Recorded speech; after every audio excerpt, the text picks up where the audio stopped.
സിദ്ധാരാമയ്യയും DK. ശിവകുമാറും തമ്മിലുള്ള അധികാര തർക്കങ്ങളും ഹൈക്കമാൻഡിന്റെ ഇടപെടലുകളും ഒടുവിൽ കസേരയൊഴിയുമ്പോൾ സിദ്ധാരാമയ്യ പ്രയോഗിച്ച രാഷ്ട്രീയ തന്ത്രങ്ങളും കർണാടകയിലെ കോൺഗ്രസ് ഭരണത്തിന്റെ ഭാവി തന്നെ നിർണയിക്കുന്ന ഘട്ടത്തിലേക്ക് എത്തിച്ചിരിക്കുകയാണ്.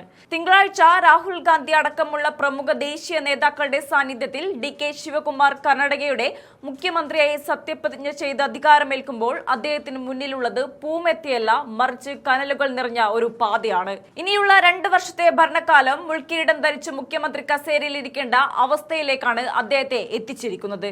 ഇതിനെല്ലാം കാരണം സ്ഥാനമൊഴിഞ്ഞ മുഖ്യമന്ത്രി സിദ്ധാരാമയ്യ നൽകിയ ഒന്നാം തരം പണിയാണ്. മുഖ്യമന്ത്രി സ്ഥാനം ഒഴിഞ്ഞതിന് പിന്നാലെ സിദ്ധാരാമയ്യെ രാജ്യസഭാ സീറ്റ് നൽകി ഡൽഹിയിലേക്ക് മാറ്റി ഭാവി സുരക്ഷിതമാക്കാമെന്ന ഹൈക്കമാൻഡിന്റെ വാഗ്ദാനം അദ്ദേഹം സ്വീകരിക്കാതെ നിരസിക്കുകയായിരുന്നു.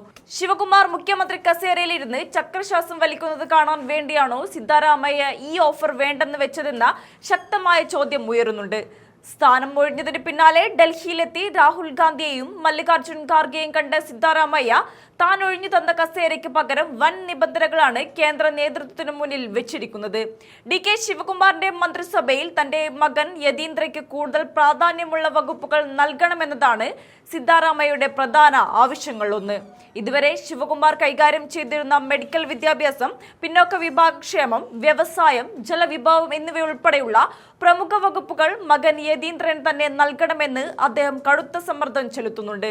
ഇതിനു പുറമെ രാജ്യസഭയിലേക്കും MLC നിയമനങ്ങൾക്കുമുള്ള സ്വന്തം അനുയായികളുടെ പേരുകളടങ്ങിയ പട്ടികയും മന്ത്രിസഭാ പുനഃസംഘടനയിലെ തന്റെ മുൻഗണനകളും സിദ്ധാരാമയ്യ ഹൈക്കമാൻഡിന് കൈമാറിക്കഴിഞ്ഞു. ഇത് ശിവകുമാറിന്റെ ഭരണ സ്വാതന്ത്ര്യത്തിന് മേൽ തുടക്കത്തിലെ ഏർപ്പെടുത്തുന്ന ശക്തമായ നിയന്ത്രണമായി മാറും. എന്നാൽ ഈ വ്യക്തിപരമായ ആവശ്യങ്ങൾക്കപ്പുറം രാഷ്ട്രീയമായി ഡി.കെ. ശിവകുമാറിനെ ഏറ്റവും വലിയ പ്രതിസന്ധിയിലാക്കിയിരിക്കുന്നത് സിദ്ധാരാമയ്യ പടിയിറങ്ങുന്നതിന് തൊട്ടുമുമ്പ് എടുത്ത ഒരു നിർണായക തീരുമാനമാണ്. കർണാടക രാഷ്ട്രീയത്തിൽ വൻ ചലനങ്ങൾ ഉണ്ടാക്കാൻ പോകുന്ന ജാതി സെൻസസ് റിപ്പോർട്ടിന് അനുവാദം കൊടുത്ത ശേഷമാണ് സിദ്ധാരാമയ്യ മുഖ്യമന്ത്രിയുടെ ഔദ്യോഗിക പടിയിറങ്ങിയത്. കഴിഞ്ഞ നവംബർ മാസം മുതൽ യാതൊരു തീരുമാനവുമില്ലാതെ കെട്ടിക്കിടന്നിരുന്ന പിന്നോക്ക വിഭാഗ കമ്മീഷന്റെ സാമൂഹിക സാമ്പത്തിക വിദ്യാഭ്യാസ സർവേ റിപ്പോർട്ടാണ് സ്ഥാനം ഒഴിയുന്നതിന് തൊട്ടു മുമ്പ് സിദ്ധാരാമയ്യ അംഗീകരിച്ച് ഒപ്പുവെച്ചത്. ഈ ഒപ്പുവെക്കലിന് തൊട്ടു പിന്നാലെ വ്യാഴാഴ്ച അദ്ദേഹം തന്റെ രാജിക്കാര്യം മന്ത്രിമാരെ ഔദ്യോഗികമായി അറിയിക്കുകയും ചെയ്യും.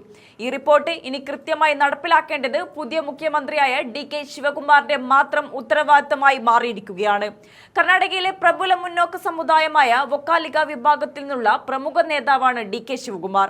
കർണാടക രാഷ്ട്രീയത്തിൽ വൊക്കാലിക, ലിംഗായത്ത് എന്നീ 2 പ്രബല സമുദായങ്ങളുടെ എതിർപ്പ് ഭയന്നാണ് മുൻപ് ഭരിച്ച ഒരു സർക്കാരും ജാതി സെൻസസ് റിപ്പോർട്ട് പുറത്തുവിടാനോ നടപ്പിലാക്കാനോ മടിച്ചിരുന്നത്.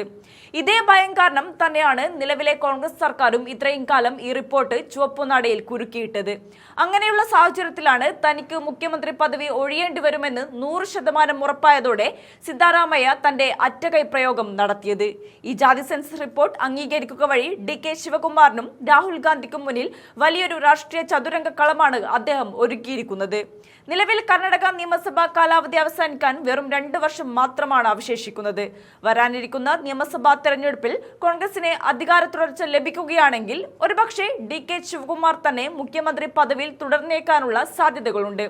എന്നാൽ അങ്ങനെ ഒരു സാഹചര്യം ഭാവിയിൽ ഉണ്ടാകാതിരിക്കാനും ശിവകുമാറിന്റെ രാഷ്ട്രീയ വളർച്ചയ്ക്ക് തടയിടാനും സിദ്ധാരാമയ്യ മനഃപൂർവ്വം പ്രയോഗിച്ച ബ്രഹ്മാസ്ത്രമാണ് ഈ ജാതി സെൻസസ് അംഗീകാരമെന്ന് രാഷ്ട്രീയ നിരീക്ഷകർ ഉറച്ചു വിശ്വസിക്കുന്നു. ചുരുക്കത്തിൽ വരും ദിവസങ്ങളിൽ കർണാടക ഭരണം ശിവകുമാറിന് ഒട്ടും സുഗമമാകില്ല. സിദ്ധാരാമയ്യയുടെ കടുത്ത നിബന്ധനകളും മകന് വേണ്ടിയുള്ള സമ്മർദ്ദങ്ങളും ഒരു വശത്ത് നേരിടുമ്പോൾ തന്നെ ജാതി സെൻസസ് എന്ന രാഷ്ട്രീയ ബോംബ് എങ്ങനെ കൈകാര്യം ചെയ്യുമെന്നതിനെ ആശ്രയിച്ചിരിക്കും ഡി.കെ. ശിവകുമാറിന്റെയും കർണാടകയിലെ കോൺഗ്രസ് സർക്കാരിന്റെയും ഭാവി.